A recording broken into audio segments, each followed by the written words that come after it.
Power और defence को लेकर के बातचीत करते हैं और एक एक करके तमाम शेयरों पे स्क्रीन पर लेकर के आते हैं। शुरू करना चाहेंगे रचित सर आपसे आज की चर्चा को। सर, एक कोचिन शिपयार्ड को लेकर के जो खबर आई वो थोड़ा सा जो है सरकार हिस्सा बेच रही है, लगातार जो है कुछ कुछ खबरें अलग अलग पीएसयूज में, वो थोड़ा सा कई बार मोमेंटम बिगड़ जाता है कई बार। अब क्या व्यू है सर आपका कोचिन शिपयार्ड को लेकर के, और क्या यहाँ पर आने वाले दिनों में एक रिकवरी आएगी, जैसा कि पिछले हमने दिनों में देखा जब IRFC का से पहले भी NHPC में भी देखा? क्या व्यू क्या रहेगा? 1400 का जो है फ्लोर प्राइस तय किया गया है। सर, एक तो ना बहुत इंटरेस्टिंग फैक्ट है और ये कंटिन्यूसली मैं सारे OFS के लिए बोल रहा हूँ। सरकार क्या करती है, मार्केट बंद हो गया, आज डिसाइड करती है, शाम को अनाउंसमेंट कर देती है। और मैं समझता हूँ आज के टाइम फंडामेंटल एनालिसिस ज्यादा ना टेक्निकल एनालिसिस सरकार फॉलो कर रही है। और ये मैं क्यों बोल रहा हूँ सर, 1400 रुपए का प्राइस ट्रैक किया है। आप देखिए रिसेंट टाइम्स में लो 1378 लेवल्स पे बनाए थे। मतलब कहीं ना कहीं ये समझ में आ रहा है कि यहाँ पे बाइंग इंटरेस्ट देखने को मिल रहा है। अब इसके साथ साथ आप देखें आज किस तरीके के इंस्टीट्यूशंस आते हुए आपको देखने को मिलेंगे। 2.5% का पहला at the very face of adoption है और उसके बाद ग्रीन शू जब ऐड कर देते हैं तो 5% ये लिक्विडेट करेंगे institutions. I am pretty sure marquee names ही होंगे। और उसके बाद आपको एक जैसे ही OFS बंद होगा, बाकी स्टॉक्स में भी जो देखा वैसा ही मोमेंटम आपको इसमें देखने को मिलेगा। 1560 और 1560 के सस्टेन मूवमेंट के बाद 1700 रुपए तक के लेवल्स आपको देखने को मिल सकते हैं इस OFS के चलते। आप इसमें चाहें तो रिटेल कैटेगरी में पार्टिसिपेट भी कर लीजिएगा। अगर वो नहीं करना चाहते और आप इन लेवल्स पे खरीदना चाहते हैं तो वो भी कर सकते हैं। स्टॉप लॉस 1368 का लगाइएगा अगर ट्रेडिंग बेट ले रहे हैं। अगर मीडियम टर्म टाइम होराइजन के लिए होल्ड कर रहे हैं तो आराम से होल्ड करिए। ये बात यहाँ पर निकल करके आई है कोचिन शिपयार्ड को लेकर के।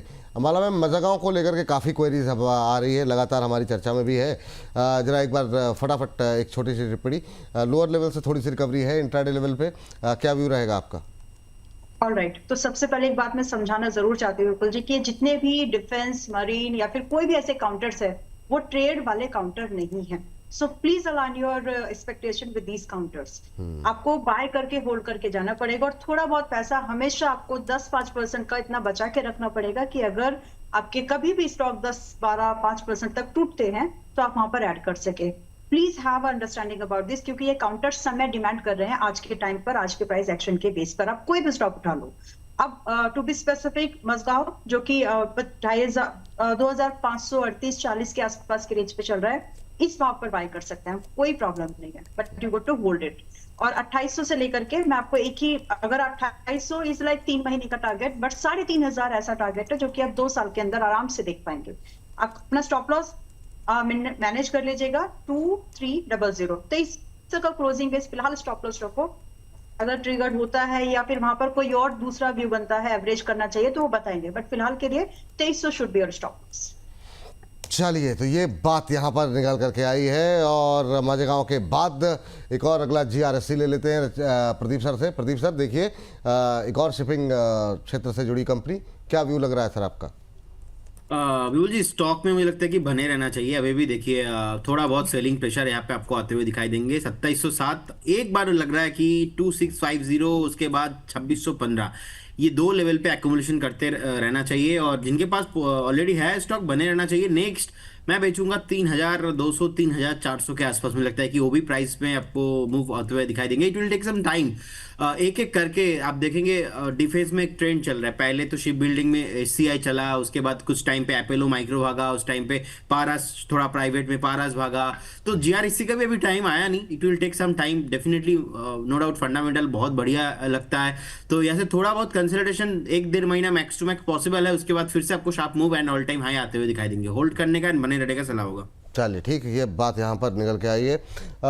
सर, अब एक और खबर यहाँ पर आई है अपोलो माइक्रो को लेकर के, और बड़ा प्रेशर देखने को मिल रहा है। 3322 करोड़ रुपए कंपनी की जुटाने की योजना है और बोर्ड मीटिंग में इस पर फैसला होगा। अब इसके बाद जो प्रेशर बन रहा है 5% के, हालांकि चला भी बहुत शानदार था, लेकिन 2-3 दिन के अंदर जो करेक्शन देखने को मिला है, काफ़ी ज़्यादा क्वेरीज आज यहाँ पर अपोलो माइक्रो को लेकर के कार्यक्रम के शुरुआत से ही थी। क्या व्यू रहेगा सर? बीते जो है 4-5 दिन के अंदर 4-5-6% तो आज ही टूट गया है, क्या करें सर? सर, इस फंड रेजिंग में एक चीज ध्यान देनी होगी कि प्रमोटर भी पार्टिसिपेट कर रहे हैं। और प्रेफरेंशियल शेयर से ये कहीं ना कहीं आपको उठता हुआ दिख रहा है। और इशू प्राइस जो निकल के आ रही है 416 रुपए 60 पैसे थी। ये मुझे एक ओवर रिएक्शन दिख रहा है सर। और आप एक चीज समझे ना कि प्रमोटर भी अगर एक पर्टिकुलर काउंटर को एक प्राइस पॉइंट पे लेने की इच्छा रख रहे हैं, मतलब उनको तो कहीं ना कहीं एक अपसाइड दिख रहा है, जो कि हो सकता है हम इतना क्लियरली भी नहीं देख पा रहे हैं, because they are the one who are managing the business and understanding it quite better. मैं ऐसे प्राइस पॉइंट को, और मैं चाहूंगा कि नाम तो नहीं लूंगा, बट कुछ कुछ हैं जो कमेंट्स किए थे। कल के दिन हमने अपोलो माइक्रो के लिए यही बात करी थी कि 396, और हमें नहीं पता था ये न्यूज आएगी, 396 398 ऑड लेवल्स पे पोजीशन बनाई जा सकती है। आज वो लेवल्स आपको देखने को मिल रहे हैं। हमारी समझ से ये सही प्राइस पॉइंट्स हैं, आपको अब यहाँ पे पोजीशन बना लेनी चाहिए। यहाँ पोजीशन बनानी चाहिए। जिनके पास थोड़ा हायर लेवल पे है, क्या वो एवरेजिंग भी कर सकते हैं सर? बिल्कुल कर सकते हैं सर। मतलब आप, मैं क्या कह रहा हूं, मालिक खरीदने के लिए आगे आ रहा है, आप ऐसे समझ लीजिए ना। मतलब if the owner are coming, if the promoters are coming and buying into the stock, they understand the business more than us। और अगर वो पैसा डाल रहे हैं तो कुछ तो ऐसा होगा जो बेटर है। और वैसे भी आप देखें, अगर फंडामेंटली देखें, ऑर्डर बुक देखें, जिस तरीके से डिफेंस सेक्टर में कंपनी अभी काम कर रही है, सेट असाइड दिस न्यूज, अगर वैसे भी देखें तो कंपनी इज गुड और अभी तक चली नहीं है। अभी तक चली नहीं है। आइडिया फोर्स को भी जरा डिस्कस कर लीजिए सर इसी के साथ। सर आइडिया फोर्ज देखिए एक अच्छा मोमेंटम इसने रजिस्टर किया था। और अगर अभी हम करंट लेवल्स पे देखें तो हायर लेवल से जरूर ही कि थोड़ा सा नीचे ट्रेड करता हुआ दिख रहा है, बट कंटिन्यूसली सपोर्ट लिया है इसने इन्हीं लेवल्स के आसपास। रीसेंट टाइम्स में हम देखें तो कहीं ना कहीं 798 800 लेवल से ये सपोर्ट लेके वापस आपको एक मूव दिखाया था 850 ऑड लेवल्स तक।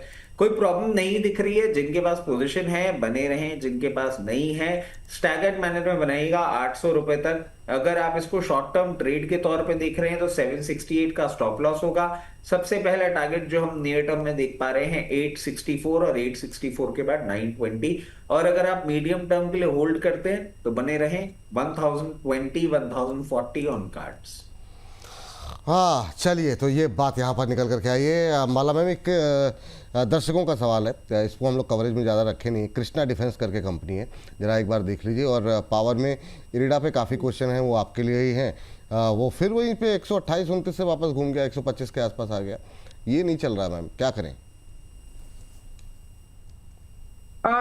इरिडा एक स्टॉप लॉस आपको दिया गया है, उसके साथ बने रहिए। जब तक स्टॉप लॉस या टारगेट कुछ नहीं आता तब तक तो पोजीशन आप निश्चिंत होकर के होल्ड करिए। और जिस दिन या तो टारगेट या टारगेट आ जाए तो हाँ, मतलब टारगेट और स्टॉप लॉस जो आप शब्द इस्तेमाल कर रही है ना, टारगेट स्टॉप लॉस जो बोले, एक बार फिर से रिपीट करते रहा कीजिए, है ना। वो बहुत लोग नए होते हैं ना जी, तो उनको नहीं पता होगा कि क्या भाव रखना है क्या नहीं जी।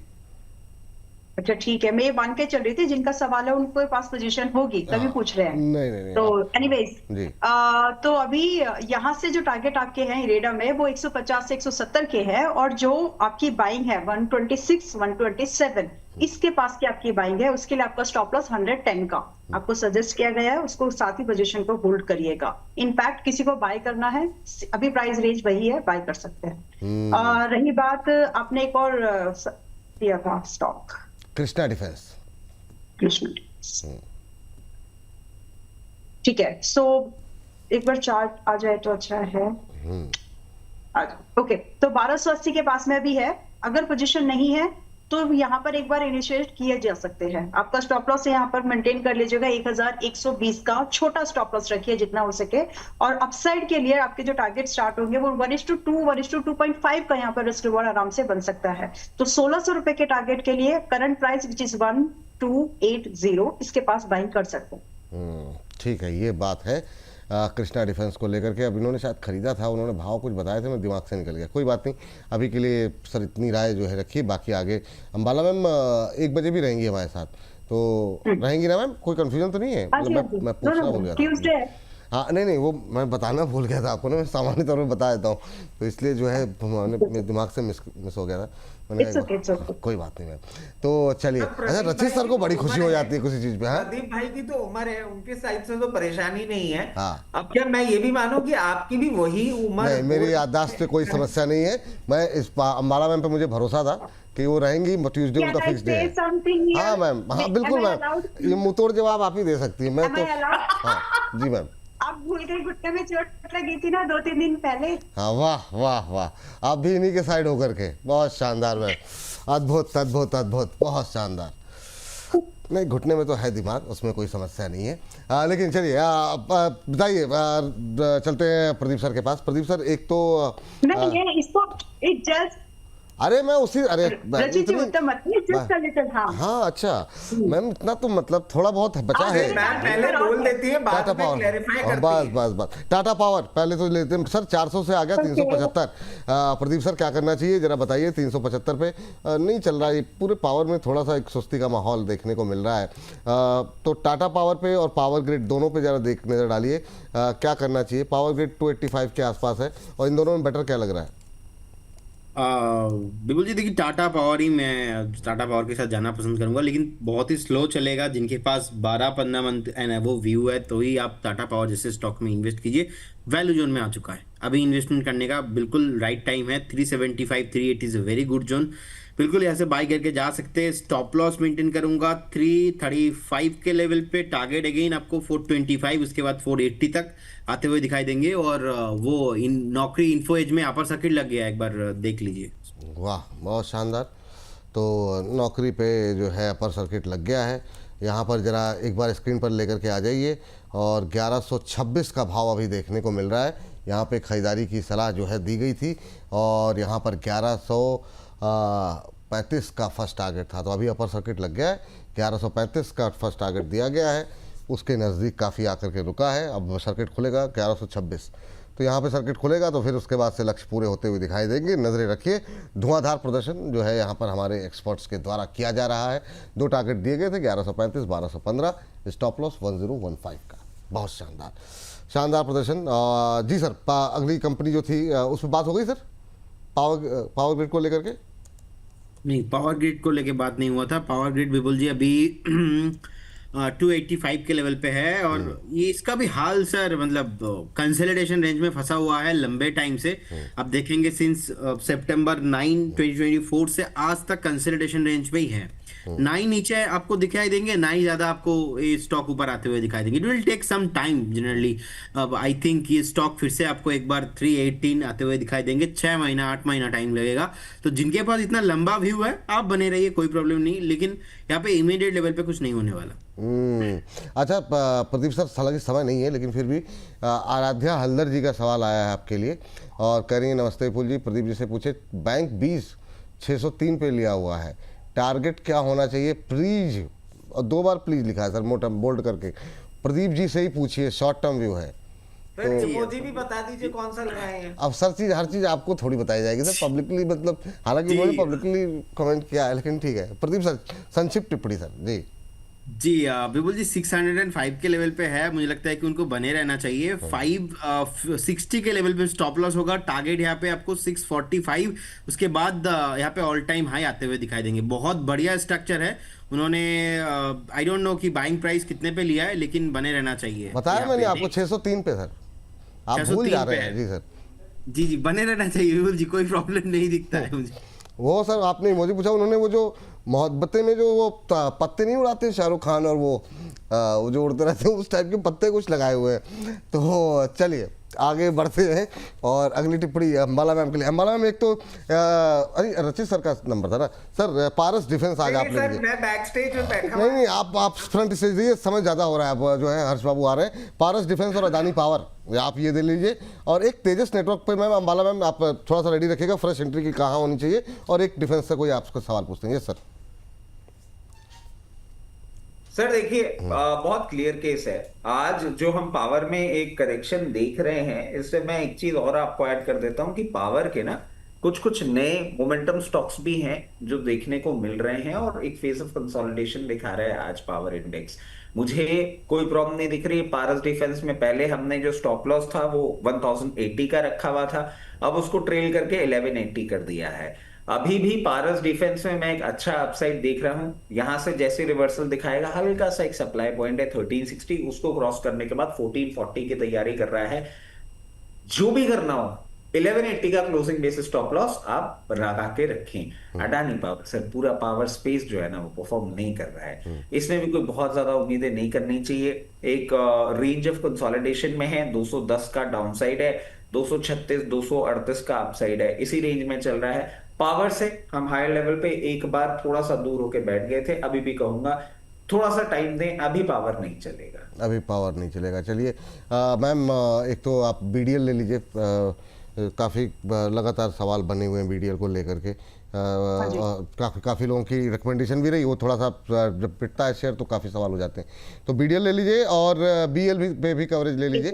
बीडीएल, बीएल और तेजस मैंने सबसे पहले पूछा था, पहले उस पर उत्तर दीजिए जी। राइट, तो तेजस में अभी फ्रेश एंट्री का व्यू नहीं है, थोड़ा और टूटेगा। और अगर आपके पास कोई पोजीशन है सेकंड थर्ड अटेम्प्ट वाली, जो भी आपकी पोजीशन है, you ideally you should take exit. अगर स्टॉप लॉस जो भी है, मुझे वैसे तो मुझे याद है 580 का स्टॉप लॉस है, बट अगर आप होल्ड कर रहे हो टेक एग्जिट, बिकॉज अब यहाँ से या तो ये 510 मिलेगा आपको, विच इज सिंपल वर्ड, और टूटेगा, या फिर हमको ब्रेकआउट मिल जाए इस बार 640 रुपए के ऊपर, तब खरीदेंगे। तो या तो ब्रेकआउट 640 के ऊपर, या फिर वैल्यू इन्वेस्टमेंट 470 480 के पास दोबारा। तो फिलहाल बीच में है मेरे हिसाब से। तो अगर आपका नजरिया, वो भी कंडीशनल, अगर आपका नजरिया 2 हफ्ते वाला है तो ये व्यू है, अदरवाइज होल्ड कर जाइए। तो फ्रेश लेवल बता दिए हैं। रही बात बीटीएल, 1398 बाय कर सकते हैं, डरने वाला जगह नहीं है। 1300 से 1400 रुपए की रेंज बाइंग जोन है। यहाँ पर आपका स्टॉप लॉस रखना है आपको 1230, 1230 रुपए का स्टॉप लॉस मेंटेन करके इस रेंज में एक्यूमुलेट कर सकते हैं, तो क्योंकि 1600 रुपए से लेकर के 1800 रुपए के टारगेट यहाँ पर आपके लिए बनने जा रहे हैं। और थोड़ा सा वोलेटिलिटी एक्सपेक्ट करिए, बाइंग रेंज ही 100 पॉइंट की है, तो समझ के थोड़ा सा काम करें। बाकी बीएल 400 से 440 की रेंज एक्यूमुलेशन जोन है, और अगर आप यहाँ पर एक्यूमुलेट करते हैं तो आपके टारगेट स्टार्ट होंगे 480 से 530 तक। स्टॉप लॉस फिलहाल के लिए दूर है, जो कि 370 का है। जैसे ही आपका 440 निकल जाए, उसके बाद आप अपने स्टॉप लॉस को रिवाइज करके 400 बना लीजिएगा और टारगेट का आराम से वेट करिए। तो दो काउंटर ऐसे हैं जहां पर आपका बाइंग का व्यू है। तेजस में डिस्काउंट अभी और आना बाकी है।